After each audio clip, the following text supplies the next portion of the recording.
¿Qué pasa, YouTube? 6fthax here. Have for you guys today a really good back and forth RU battle that I had against TaceBreeze. Some of you guys may know him from previous battles. Of course, if you guys would like to battle me, make sure to go check out my Discord. A link to that should be down in the description. Also, guys, make sure to hammer arm that like button down below if you do enjoy the video. Make sure to answer the question of the day as well. Thank you guys for all the great, amazing support on the videos as of lately. Now, I'm using a pretty cool team I got off of the Smogon forums, which actually leads me to this question. Would you guys like to submit your own teams to me to potentially use on Wi-Fi? If you would like to do so, I do have my business email down in the description, and all you have to do is just send me an email telling me what tier the team is and leaving a YouTube or potential Twitter link so I can put them in the description and give you guys credit for the teams that I do use if you would like to submit them to me. So going into this match, the team I'm running is a very bulky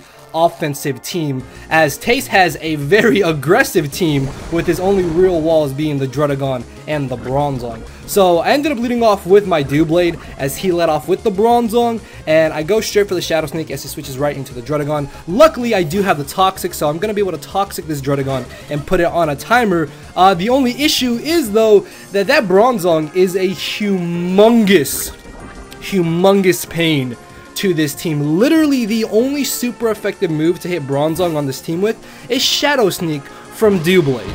And the only other way to beat it down is with Shaman if I can get Spadef drops with Seed Flare. Although if I'm able to burn it with Scald from Mantine, then that's going to make it a little bit easier to deal with. So on my defog, he ends up switching into the Emboar. I potentially have to pick a Death Fodder here because if this thing is banded, something just dies. Luckily though, Nidoqueen did switch into a Wild Charge. I was very positive he wouldn't go straight for the Flare Blitz and either Wild Charge or try to Superpower. So expecting him to switch, I pull a double switch into my Mantine as he pulls a direct switch into his Bronzong. Unfortunately, Nidoqueen cannot get up rocks because of Espeon, and I don't have a fire type move to hit this Bronzong, and it most likely does have Levitate. So trying to Scald burn it here was probably the best way. I had to deal with this Mantine, like I said earlier. With the Bronzong, like I said earlier, burning it with Scald and either just beating it down with Shaman or chipping it down or knocking it out with Doublade after +2 is really the only way to deal with Bronzong on this team. So I go for the Scald again, just trying to burn the Bronzong if he did want to try and stay in, and if it turned out that maybe he had double rocks, like rocks on Drudagon and the Bronzong. So he actually ends up making an aggressive switch right into his Espeon. I get a burn on the Espeon, which I guess is kind of nice. I would have much rather have got the burn on Bronzong though. I really don't care about the burn on Espeon. So I make a safe switch into my Florges, and judging for how much damage that non-stab Shadow Ball did, I'm very positive this thing has to be choice specs. There's no way it's going to be like Light Screen with dual screens, because that did entirely too much damage. So very positive that he's going to want to switch out here. I'm going to go for the Heal Bell and just get rid of the Paralysis on my Doublade and get rid of the Toxic on my Mantine. This is really good because this means I still have a good chance to win this matchup. Although Tace's team is very aggressive, I do still have a pretty good chance to win, but Tace does as well.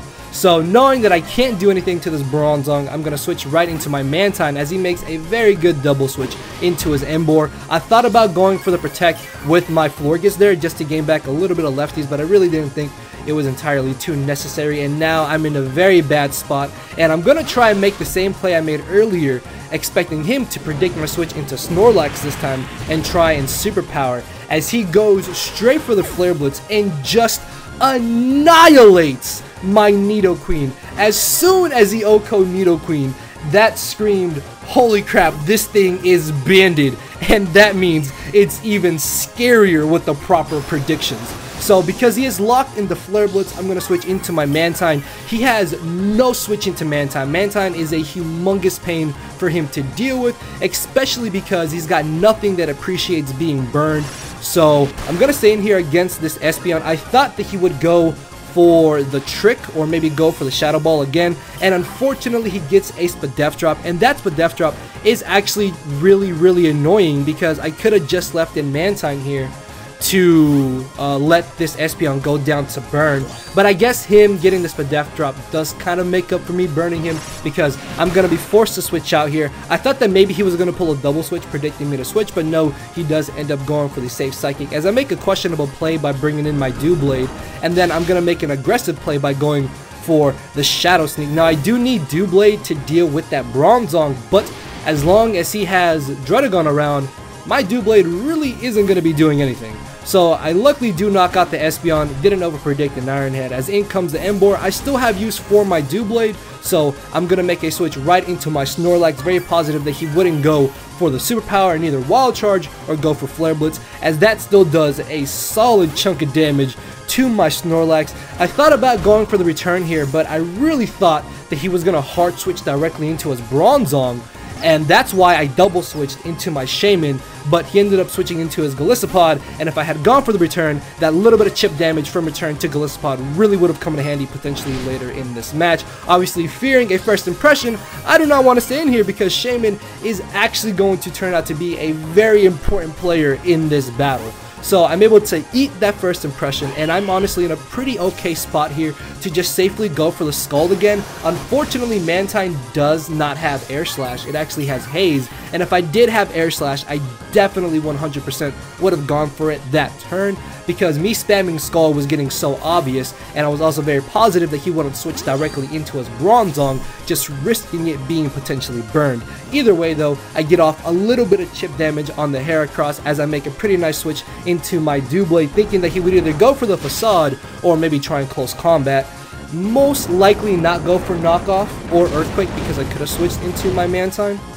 So close combating there or Facading, I think, was definitely his better of the two plays to make. Actually, I don't even know if he has Facade, but if he did have it, then either that or close combat were his best plays to make. So I'm able to get off a little bit of extra chip damage on the Heracross. I was luckily in a scenario of where if he did try to bring in Druddigon, then I can still wear down Druddigon with Shadow Sneaks. So Shadow Sneaking there against the Heracross to wear it down was definitely my better play. As I Seed Flare, oh no, Air Slash, sorry, the incoming Bronzong. I am then going to go for the Seed Flare, because at this point in the match, I'm thinking, you know what, I can't deal with this Bronzong. This Bronzong is just utterly annoying to me, and if I had burned it earlier with my Mantine, it wouldn't have been as big of an issue, and I wouldn't have had to rely on Spadef drops. I do luckily get the first Spadef drop, but I mean, if I didn't get it that turn, I probably would have got it the following turn, because it's still 40%, like it's still a really good chance to get a Spadef drop. As I go for another Seed Flare, this was kind of a misplay on my part.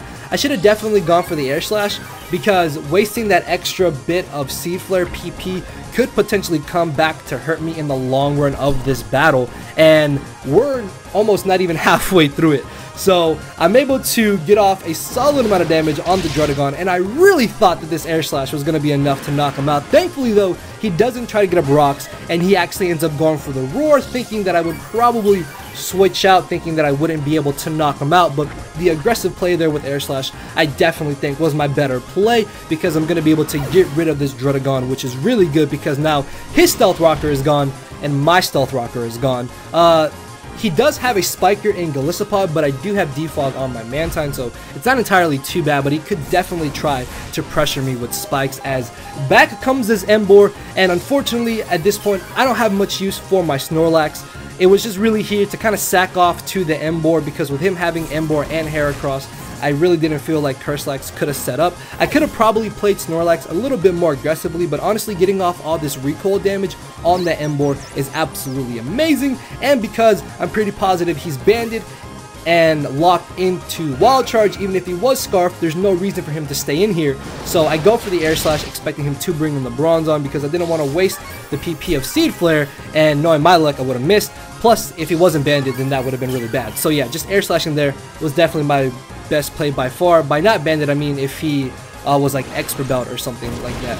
So I'm going to Seed Flare this following turn, as luckily I get another Spadef drop. That is really good, because this Bronzong is still just a humongous issue, man. Even if I had Leech Seed or just Hidden Power Fire on this Shaman, then dealing with this Bronzong would have been probably, definitely a lot easier. So because he did get the -2 spadef, and I'm very positive he's going to want to switch out here, I'm going to go for the air slash. If I didn't get the spadef drop, I would have probably gone for the seed flare again, and then there was a chance I would have got it that turn.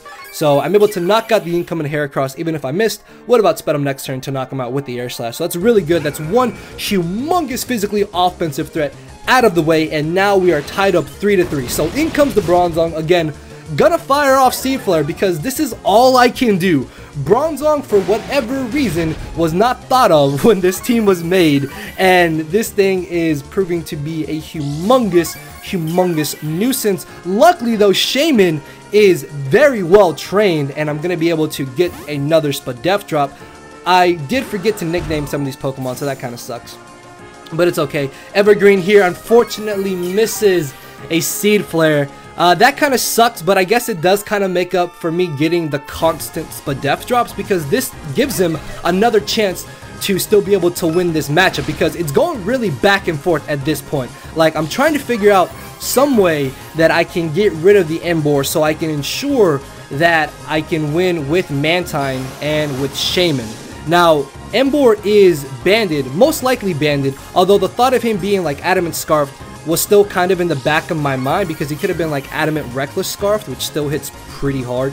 So if it does come down to that scenario, I need to save my Florges to sack off to that Emboar. So that was kind of my thought process at this point. It does kind of suck that he got up a layer of spikes there, and the reason I didn't go straight for the defog was because I thought he would either try to continue spike stacking or predict me to defog and get a switch into the Emboar. I do get a crit burn on the Bronzong. Now, that crit honestly just kind of sped up the process of this battle. I would have much rather just have got the burn instead of the crit, but the crit is kind of nice because this just means Bronzong is at lower HP, and because I'm very positive he's not going to go for an aggressive move here and most likely go for the Toxic, I can make a safe switch into my Shaman. Now yes, I am Toxic and I am very low on HP at this point, but this is actually a very interesting Shaman set that I really didn't think would help me out at all, but in this matchup actually ends up really coming in clutch. I'm gonna go for the rest, and this is really nice because now when I switch out, I'm gonna be woken up and I'm gonna be basically at full HP, or however much HP after this Hidden Power Ice, which means I still have a lot of use for my Shaman in this matchup, especially because it can still pressure this Bronzong, and now that Bronzong is burned, I have more or less shifted victory into my favor, but Tace still has a really good chance to win this game, especially depending on how he plays his Emboar and this Golisopod potentially. So expecting him to want to switch out, I'm actually going to stay in, go for the Sleep Talk, hope I don't get unlucky. Thankfully pulled the air slash. Even if I had got the Seed Flare, as long as I didn't miss, that would have been absolutely fine, as I put him into emergency exit range. This does unfortunately give him a free switch into the Emboar, and even though yes, I may be faster than him, I do not want to mess around with my luck. So like I said earlier, I need to keep my Florges to basically sack off to this Emboar so Emboar can kill itself to the recoil damage. Another good thing about switching in Florges into Emboar is that I can see what he wants to lock himself into. So he actually ends up making a really nice double switch here into the Golisopod, as I believe I either go for the Protect here or I make a switch into my Mantine thinking he would go straight for the first impression, but by going for the Protect, this also means I gain back more HP, and the benefit of that is that Emboar is going to be taking more recoil damage if he goes for the Flare Blitz or the Wild Charge on my Florges switch-in.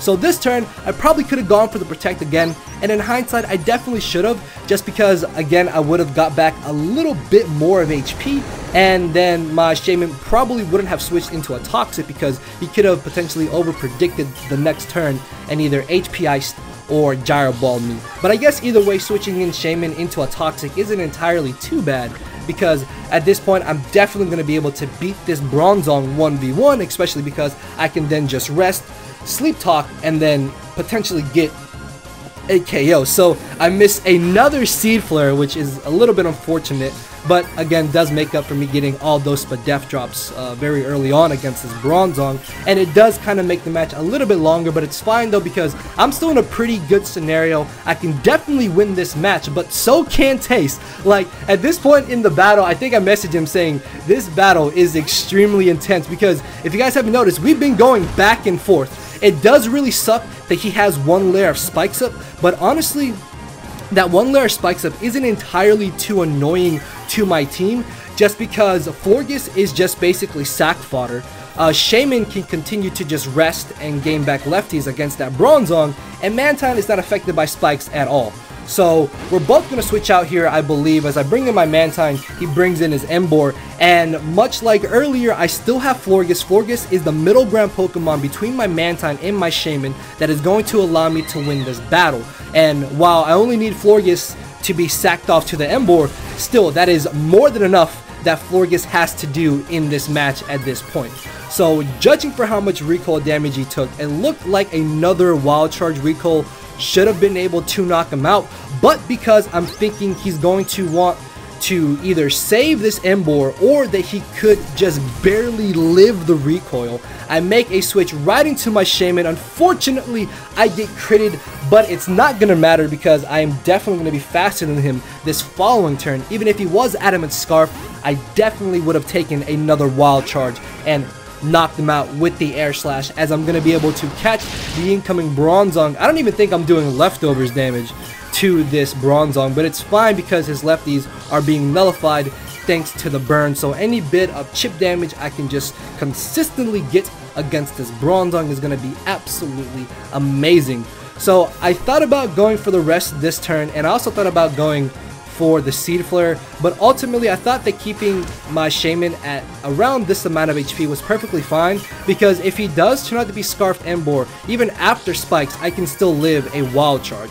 So by switching directly into my Mantine, very positive that he wouldn't go for the Toxic, I can now put myself in a position of where I click Scald, knock out the Bronzong, knock out the Emboar, or potentially burn the switching in Golisopod. So I got a crit there. I honestly don't know if that crit mattered. I think Scald would have done enough damage to where burn might have knocked him out, but even if he didn't, if he had gone for the Toxic, which is the only play he could have made, I still would have been able to go for the Scald the following turn. So that crit honestly does not matter in the slightest. Although yes, Mantine would have been Toxic. Mantine being Toxic doesn't change anything.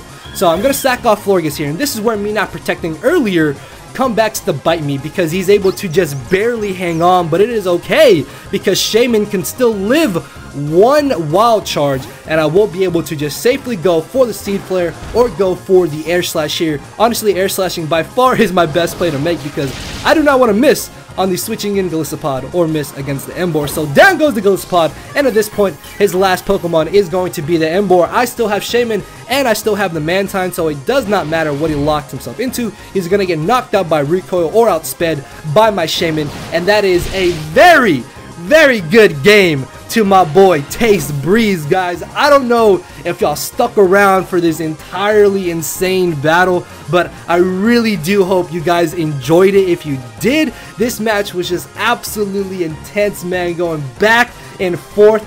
If I hadn't played as good as I did, I think Tace definitely would have won. Like, he played his Emboar very well, and he definitely could have pulled out the victory there if I had messed up at any moment. So good game to Tace. Make sure to hammer arm that like button down below, guys, if you did enjoy the awesome battle. Answer the question of the day, and check out the 2 videos on the end screen if you have not seen them already. With all that being said, guys, thank you all for watching. Later, everybody. Cause my brain and heart are both tied in the knot, and this hinders me from crying a lot. This causing me to show no emotion, but when I said I cared, I wasn't joking. But I guess it's too late for me to become broken. For now, I'm living with no more pain, tears, or hoping. I'm just coasting. Yeah, I said I'm coasting. No more pain, tears, and hoping. For real.